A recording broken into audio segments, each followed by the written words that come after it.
پاکستان کی دھرتی پہ یہ لہراتے اور بل کھاتے دریا زندگی کی نوید اور خوشحال مستقبل کی بشارت ہے، لیکن 22 جولائی 2010 کو ہونے والی طوفانی بارشوں کے بعد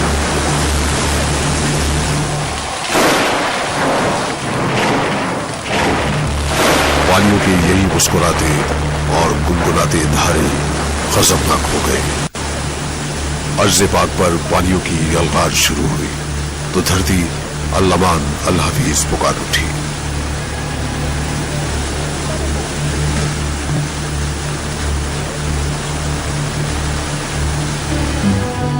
اگلے ہی روز شمالی پہاڑوں پر بادل ٹوٹ کر برسے تو سوات، ملاکنڈ، چارسدہ، شمالی پشاور اور نوشہرہ دیکھتے ہی دیکھتے غرقاب ہو گئے۔ کسی کو کچھ سمجھنے اور سنبھلنے کا موقع نہ ملا۔ پانی کی یہ وحشی ریلے جو جو آگے بڑھتے گئے ہستی بستی آبادیوں کے نشان تک مٹاتے چلے گئے۔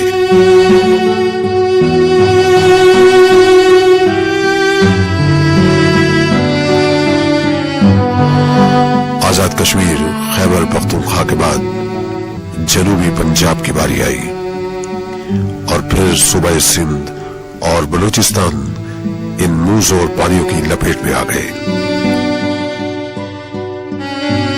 غضبناک پانیوں کا رقص مرگ شروع ہوا۔ شہر کے شہر ویران ہو گئے۔ جنہیں مہلت مل گئی وہ پناہ کی تلاش میں بھٹکنے لگے، اور جنہیں مہلت نہ مل سکی وہ مٹیالے پانیوں کی قید میں موت کا انتظار کرنے لگے۔ لاکھوں ایکڑ رقبے پر کھڑی فصلیں ملیا میٹ ہو گئیں۔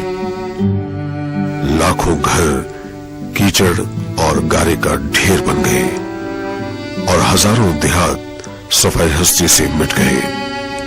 اقوام متحدہ کے مطابق 2 کروڑ کے قریب لوگ تاریخ انسانی کی اس سب سے بڑی قدرتی آفت میں براہ راست متاثر ہوئے ہیں۔ اپنے گھر بار چھوڑ کر محفوظ علاقوں کی جانب نقل مکانی کرنے والوں کی تعداد قیام پاکستان کے وقت مہاجر ہونے والوں کی مجموعی تعداد سے بھی 4 گنا زیادہ ہے۔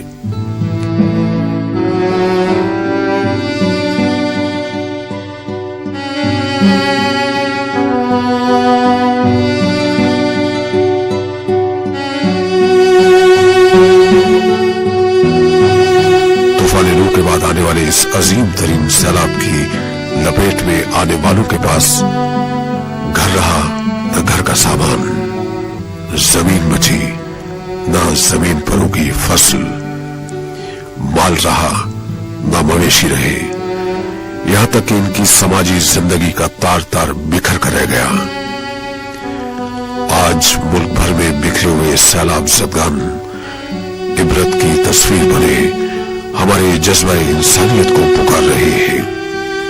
ان سیلاب زدگان کے آنسو پوچھنے اور ان کی ڈھارس بندھانے کے لیے جو فلاحی ادارے سب سے پہلے متحرک ہوئے، ان میں ایک ممتاز نام مسلم ہینڈز انٹرنیشنل کا بھی ہے۔ 2010 کے سیلابی ریلوں میں مسلم ہینڈز کی انتھک رضاکار ٹیمیں مختلف علاقوں میں جمع جذبوں کے ساتھ امدادی سرگرمیوں میں مصروف ہیں۔ اس سلسلے میں سب سے پہلے ان لوگوں کو امداد کی فراہمی پر توجہ دی جا رہی ہے جو زیادہ قسم پرسی کے عالم میں ہے۔ اس سلسلے میں مظفر آباد، وادی نیلم، پشاور، نوشہرہ، چارسدہ، سوات، ڈیرہ اسماعیل خان، ڈیرہ غازی خان، رحیم یار خان، میاں والی، راجن پور، توسا شریف، کندکوٹ، ٹھٹا، کوئٹہ، سبی، جعفر آباد اور نصیر آباد میں مسلم ہینڈز کے امدادی کیمپوں میں مصیبت زدگان کو خوراک، پینے کے صاف پانی، ادویات، خیموں اور ضروری اشیاء ضرورت کی فراہمی جاری ہے۔ मुस्लिम हैंड्स इंटरनेशनल की इमदादी हिकमत अमली 2 मराहिल पर मुश्तमिल है। पहला मरहला फौरी इमदाद की फराहमी और दूसरा मरहला बहाली और तामीर नौ की कोशिशों पर मुश्तमिल है।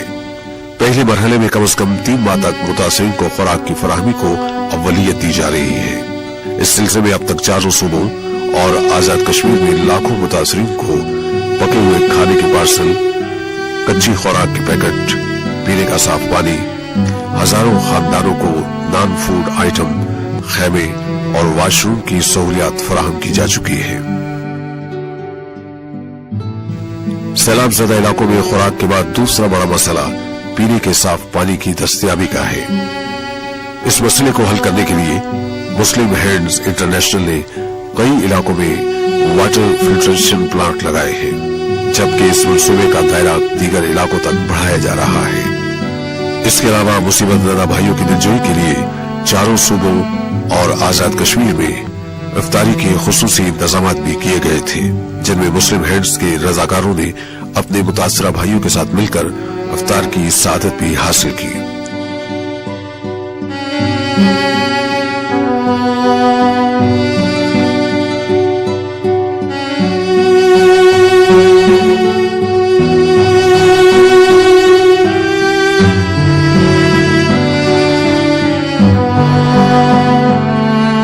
सैलाब तो गुजर गया, लेकिन गंदा और जहरीला सैलाबी पानी अभी तक शहरों और बस्तियों में मौजूद है।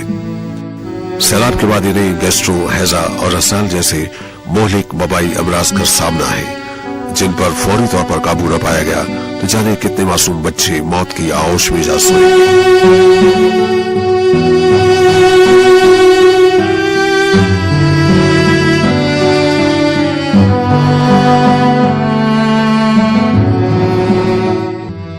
मुस्लिम हैंड्स पाकिस्तान की इमदादी हिकमत अमली में बाद सैलाब सेहत के संगीन मसाइल को भी खास अहमियत दी गई है। इस सिलसिले में सैलाब ज़दा इलाकों में हंगामी तिब्बी मराकज़ कायम किए गए हैं, जिनमें अब तक हजारों मरीजों को मुफ्त तिब्बी सहूलियात की फराहमी के अलावा अद्वियात भी फराहम की गई है। यूं तो सैलाब ज़दगान की बहुत बड़ी तादाद किसी न किसी हद तक इमदादी सरगर्मियों के दायरे में आ चुकी है। ताहम बलूचिस्तान के अजला जाफराबाद और नसीराबाद में बेघर होने वाले लाखों सैलाब ज़दगान इमदादी इदारों की बहुत कम तवज्जो हासिल करने में कामयाब हुए हैं, जबकि ये हकीकत है कि नौशहरा, चारसदा और मुजफ्फरगढ़ के अलावा ये दोनों अजला भी मुकम्मल तौर पर गरकामी का शिकार हुए थे। इसी के पेश नजर मुस्लिम हैंड्स पाकिस्तान ने बलूचिस्तान के इन गरीब और पसमानदा अजला को टेस्ट केस के तौर पर मुंतखब किया है और अपनी ज्यादातर तवानाइयों को इन अजला में फोकस किया है।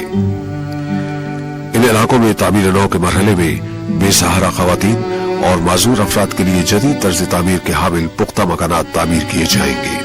दीगर सैलाब ज़दा इलाकों में भी बेवा खवातीन और माजूर अफराद के लिए पुख्ता मकानात का एक बड़ा मंसूबा ज़ेर गौर है। इसके अलावा सैलाब से मुतासर इलाकों में गरीब तरीन खानदानों को लाइफ स्टॉक की फराहमी, काश्तकारी के लिए सहूलियात की फराहमी के अलावा बेरोजगार नौजवानों को छोटे कारोबार के लिए बिना सूद कर्जे भी फराहम किए जाएंगे।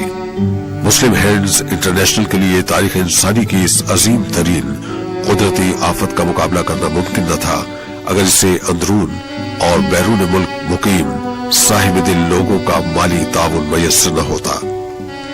इन मुखय्यर हजरात ने जिस तरह मुस्लिम हैंड्स की आवाज पर लब्बैक कहते हुए दस्ते ताउन बढ़ाया, वो हमें एक जिंदा और बेदार कौम साबित करने के लिए काफी है। हमारा मुकाबला वक्त से है। मुसीबत का दायरा बहुत वसी और वक्त का दामन बहुत तंग है। इससे पहले कि मौसम की सख्तियां इन्हें बेहाल कर दे, इससे पहले कि इनकी रूहों पर लगे जख्म लादवा हो जाए, हमें अपने बेघर भाइयों को नॉर्मल जिंदगी की तरफ वापस लाने के लिए अपने दिलों को कुछ और कुशादा और अपने दामन सखावत को कुछ और दराज करना होगा। याद रखिए, आज जो मेहनत का हाथ हमारे जज्बा इंसानियत के मुंतजिर है, इस अजीम इब्तिला से पहले यही हाथ थे जो हमारे लिए अनाज उगाते اور ہماری آسائشوں کے لیے اپنے آرام کی قربانی دیا کرتے تھے۔